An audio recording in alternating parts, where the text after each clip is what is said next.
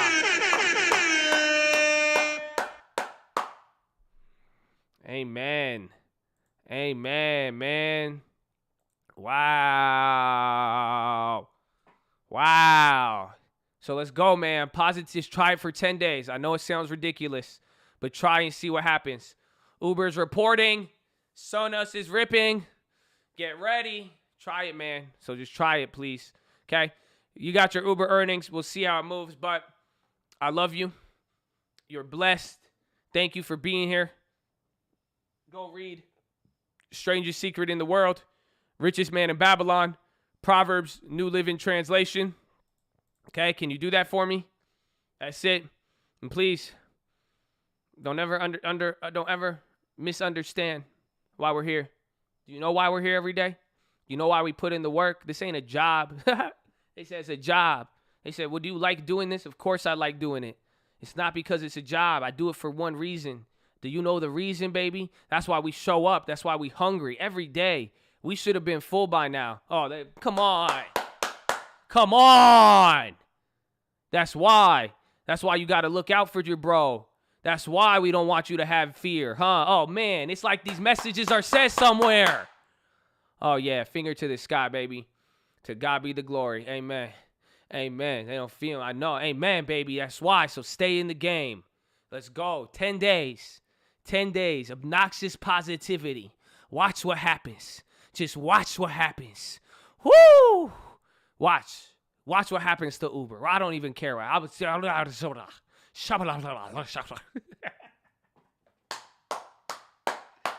But I love you all. You have a wonderful evening. I'll see you on the watch list. Second link for the nightly watch list at main channel. And I'll see you guys in the morning. You have a blessed evening. Good work. I hope something stuck with you today, okay? I love you. Goodbye and good evening. I'll see you tonight. Peace out. Oh, hey, I want a macro pony. Okay, love you. Bye. Bye. Oh.